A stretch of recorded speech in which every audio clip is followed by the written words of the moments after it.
If you struggle with the concept of SharePoint content types or wondered what they even are, I'm going to teach you in this video. There's a lot of features inside SharePoint Online. Content types are one of the lesser understood features with most new SharePoint administrators and site owners. It's a shame, really, because understanding this one concept changes how you build environments, sites, and intranets. What used to be very tedious and frankly boring work becomes a way to empower your site owners. Better yet, it helps to organize information in a way that makes retrieving it much easier, no matter what site that information was stored on. Content types are one of the core foundations of your SharePoint knowledge, and much of what you learn will build on this. Let's get into it. You're probably already familiar with creating SharePoint lists and libraries and adding custom fields. Things like document category, department, due date, and so on. You're probably used to simply adding them to the document library itself. Well, that works fine, but what if you want to add those fields to another library? If that library is on the same site, you'll just go to the other library and repeat the same actions, right? That's where content types can be a huge time saver. Here's how it works. I'm not doing a demo of this in a live SharePoint environment because I think it's easier to understand the concept on paper, or digital paper in this case. Instead of adding fields directly to the library, you're going to create something called a content type. A content type is essentially just a structure that defines your data. A news article is an example. It would have fields like title, category, publish date, expiration date, and status. When you create a content type, it's empty without any fields. It's kind of like a container. What it lets you do is add your custom fields right inside that container. When you do that, everything gets packaged together. This new package is how you'll save time. You can go to a library that needs those fields and simply add the content type to it. As soon as you do that, all those custom fields get added to the library automatically. There's no need to add the fields individually. If another library needs them, add the same content type to that library too. Using content types lets you rubber stamp your custom data structures as needed. You can even add multiple content types to the same list or library, each with their own set of fields. As opposed to what you might have been doing, creating columns directly inside lists and libraries, content types use site columns. They're just like lists and library columns, but the main difference is reusability. Site columns can be used anywhere on the same SharePoint site, including in our custom content types. We also get additional benefits inside of SharePoint Search, which is a topic I'll cover in another video. So now you know what content types are and how they're used, but what's the real point to using this instead of adding columns directly to lists and libraries? Sure, you save time with content types, but what else is there? Is there a bigger picture? What's the end game with content types? If you create your content type on a site, it can be reused on any list or library on that site, just like with site columns. But if you create it in the content type hub, which sits above all your sites, you could use that content type everywhere in your SharePoint environment. That makes it possible to define standards for storing data and makes the lives of your site owners much easier. Less work for you, less work for them. Defining standards for storing common types of data, like policies, procedures, news articles, or any other type of data likely to be used across your environment, is important. It's also crucial for presenting that information in a common hub, like an intranet. By adopting a common data structure across your intranet, you can more easily roll up content to display all news across your departments, for example. In other words, you'll be able to execute a SharePoint search across all your environment and find all the data that use that content type. This is one of the big ways you could start unleashing the power that SharePoint has. Storing information is important, but the whole point of storing it is to find and retrieve that information as quickly and easily as possible. All that starts with organization, and content types are one of the best ways to organize your information. I hope this has helped you better understand what content types are and how they help you work better. If you like this video, please click that thumbs up button and subscribe to the channel for more videos like this. Also, let me know in the comments whether this has helped you and if there's a topic you'd like to see. Are you trying to set up content types for the first time? This video is for you. In my last video, I talked about what content types are, how they're best used, and what the ultimate goal is. If you haven't seen that, catch up by clicking the link right there. In this video, we're going to go through the process and create some content types, apply them to a library so we can see everything in action. So what I've got here is just a sample site. It's a communication site. Doesn't really matter that much what template it is, but we're going to go through the process. What you need to do first, and you might already be familiar with this, you might not, but go up to the gear icon and you're going to go to Site Contents. There's a couple of other ways to get to it, but this will work fine. Click on Site Settings up in the top right corner. In the Web Designer galleries, you're going to see the site columns and the site content types. You can add the site columns by themselves first, then add them to a content type. What I prefer to do is just go straight into content types. So in the content type gallery, as you saw in the previous video, there's all the content types that are already in the system. In this case, it was when the site was created. It's just all the built-in content types. So to create a new one, we're going to click on Create Content Type. We'll call this one Presentation. So we're going to be building a document library that contains presentations, manuals, maybe just anything else that we could think of, but we want to break out those particular content types to keep them better organized. So we're going to call this Presentation. It'll ask you for the category, where does this need to get filed? It'll default to custom content types, and that'll be fine for our purpose. The next thing is, what is the parent content type? So we're going to be basing this off of an existing content type, whether that's something like item for list items, or document, or a particular type of document. Maybe you're going to create a different type of page. So you have different types of SharePoint pages. So we're going to be basing this one off of a document content type, because I would imagine this would be like a PowerPoint presentation. So for the content, we're going to base this off of document. So we're going to click on Create here. And so here's our bare content type. It gives us one option, title, already there. So what we need to do is we're going to add in an additional column.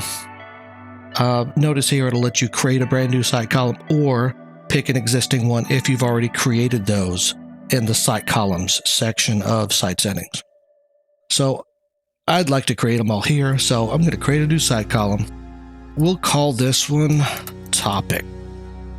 So the topic of the presentation, just so maybe users can find or organize their presentations by topic. Again, category, we're going to be just sticking with the default custom columns to kind of keep everything, a little more separated from the core and the system type categories. For the field type, if you look, you've got the same types of fields that you would creating columns in the list and library. So this one I will leave as a single line of text. We could look at more options. Maybe I want this to be required that there is some sort of a topic. If you're giving a presentation, there's probably going to be a topic. So we're going to have that required. And I think that'll be all we need. We're going to click on Save. And there is our new topic site column for our custom content type. So you can continue adding more fields, but what I'm going to do is go back to the content type gallery and create my next content type. This one I'll just call manual. Maybe we're storing product manuals in this document library. I kind of envision it's some sort of a departmental document library. So this will kind of identify all the different manuals that we have, so we can quickly find those if we need to. Again, put this in the custom content types category. Again, we're going to base this off of document types and document. So we'll click create, and we're going to add a column 4, let's call it product, because the manual is going to be based on some sort of a product. So make this one required as well. And all of that looks good. We'll click save. And there we have it. We've got our 2 custom content types created, ready to apply to a library. If you're getting value from this video, please do me a favor and click that like button. So let's go next to site contents and let's create a new library to house these. So we're in site contents. Now we're going to create a new document library. We'll call this team files. No, we'll call this department files. And what I want to do, I don't like spaces in the URL, so we're going to create this without the space. And then we're going to go into library settings, because we have to go to library settings anyway to add the content types. We'll go in here and we'll add the space back. That way the URL stays clean and we have a nice looking title. Once we're here, the next step we have to go is to go into advanced settings. We need to turn on the ability to add content types. If you notice, all we can do here is really just add columns. There's no option to do anything with content types until we enable that feature. So for that, we're going to go into advanced settings. And the very first option is what we're looking for, allow management of content types. Now this is going to let us add and remove content types to our library. All we need to do right now is just click yes on this and then just hit OK. And now we've got a new section for content types, and it's already got the default one in there for just the generic document. This will be kind of our catch-all, so I think we'll leave document in here and we'll just add our 2 new ones. So if you're adding something that's not a presentation and it's not a manual, then it would just default to document. To add new content types, what we're going to do is click on the Add from Existing Content Types button.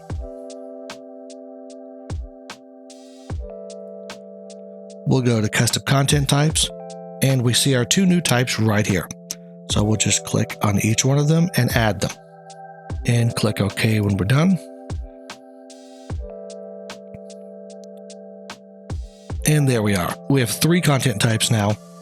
You notice it'll let you pick which should be visible on the new button. So when someone clicks on new, which ones should be allowed to show up. So you may want to hide some. And then the default content type. By default, if you just drag and drop a document onto the library, what is that content type going to be? And we'll see that in action, because we're going to drag a document on here and see what happens and go through the process of switching that. So we've got our content types added. As I mentioned in my last video, if you scroll down, you will see that our new fields that were on the content types have been added. We have product here, and it shows that it's used in the manual content type. We've got topic that's used on presentation.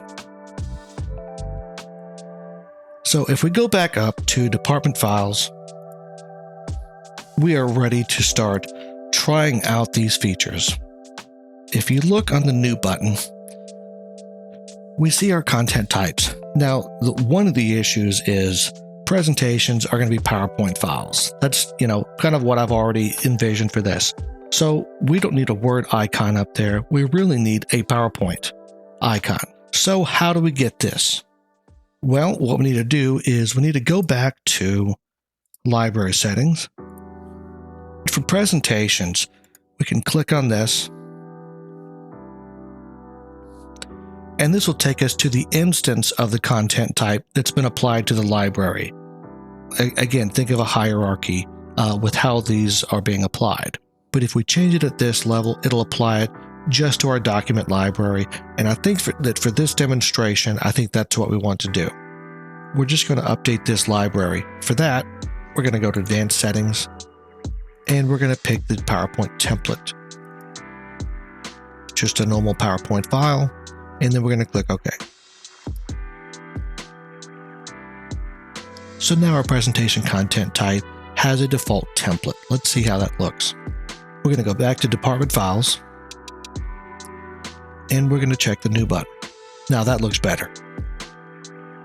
So now that we're here, let's go through the process of creating a new presentation. So we're going to click on the link.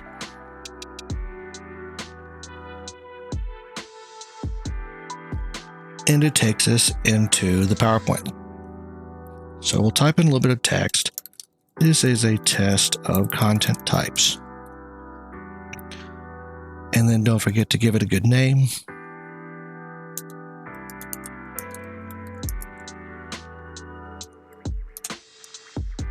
And that'll be good.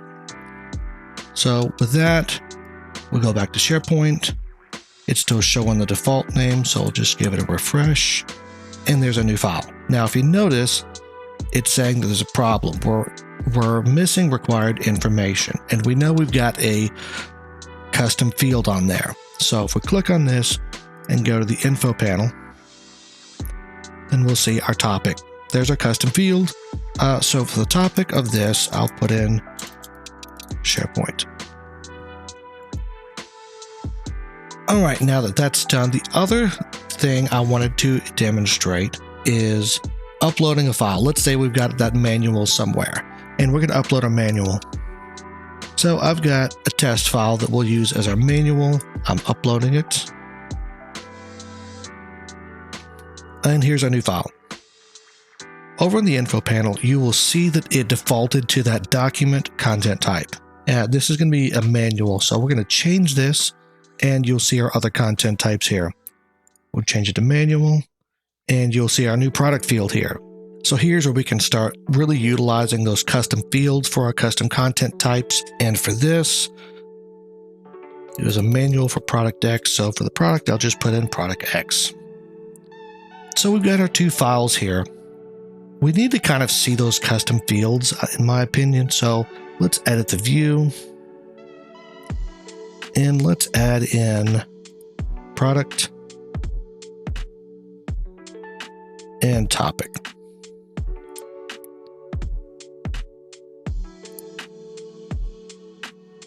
So you see we could have both fields on here, even though they're only applying to one particular content type. And you see that they only put in the information needed for that content type. So you have two content types sitting side by side on here, and everything's working fine. Taking this one step further, what we really want to do is have new views created so that people can go just see the manuals, just see the presentations. So let's create some new views.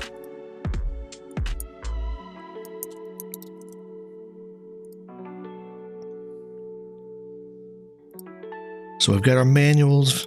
Let's go edit this and add a filter.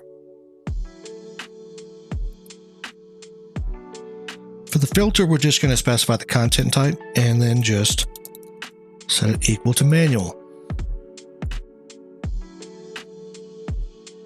All right, that's done. Let's make a copy of this. Call this presentations.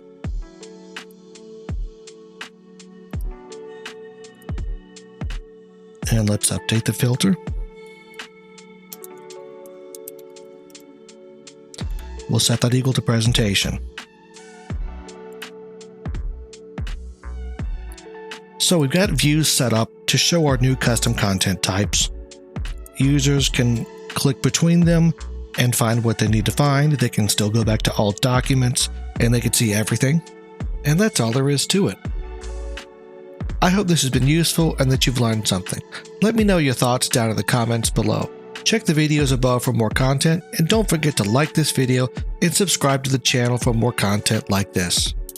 Want to know how to create and deploy content types across your whole environment? We're covering that in today's video. Stay until the end for a huge tip that you don't want to miss. Let's get into it. Continuing in this process, we're talking about publishing content types for all your sites to use. Let's use a corporate PowerPoint template as an example. We're going to create a content type that'll house a branded PowerPoint template. This could apply to many situations though, like a sales quote template. To start, we're going to go into the SharePoint Admin Center. Under Content Services, you will find the Content Type Gallery. Now, this is where all the content types are defined, which are available to all sites in the template. So let's create the new content type. We've seen this form before, so I won't explain all the options. To see a more in-depth guide of this process, check out the second video in this series. For now, I'm going to create Corporate Presentation.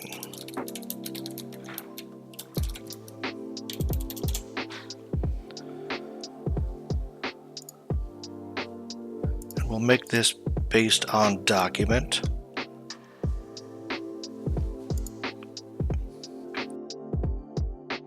Okay, now that that's created, let's add our custom template. So for that, we'll go up to Settings and Advanced Settings. And let's upload our template.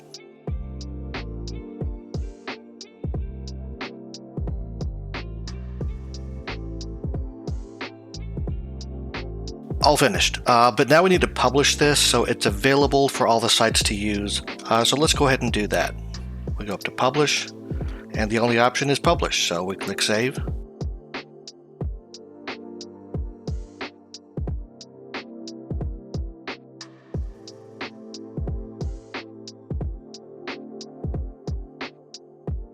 And now that it's published, we can go to the site we've been working on and apply it to a library. So we'll go to Site Contents, and we have the Documents library here. I think this will be fine to use, so let's add a content type to this. And we enable that in Advanced Settings. And then if we go to Add Existing Content Types,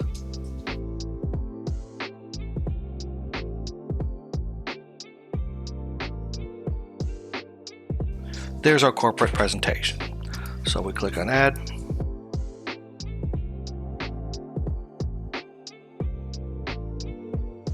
And let's test it to make sure it works. Icon's looking good already. Let's see how it works. And that's all there really is to it. You could add this to sites as needed or incorporate it into a PNP template to add it with PowerShell. So let's say you get a content type published, and now you need to update that template. Maybe there's been a rebranding. So here's how you do that. So we're going to go back to the Admin Center where our content type lives, and we're going to update it here. So we can go back to Advanced Settings, and we're just going to upload a new one. And I've got a slightly rebranded version of that template. So we've saved that change, but now we need to republish this content type. So under Publish, we have the option to republish since we've made changes. You could have added fields, pretty much anything you would normally do to a content type you could do at this point, but it'll still be required to republish this. So we're going to click Save. So now we republish the content type, but there is another step that's needed. You're going to need to pull that content type from all your sites. You could probably script this with PowerShell, but this is how Microsoft currently recommends performing this update. So if we go to the site that's using our content type, we're going to go into Site Settings, and we're going to go under Site Collection Administration to Content Type Publishing. And from here, you could see any content types that this is currently used that were published from the content type gallery in SharePoint Admin. Here we see that we've got our one content type. What we're going to need to do is put a check here and refresh all published content types on Next Update, and then click OK. What this is going to do is that there's a timer job that's running on the tenant. I believe it runs every 4 hours. The next time that job runs, it's going to refresh the content type on this site. So the update should have finished by now, and let's see if the new template's showing up.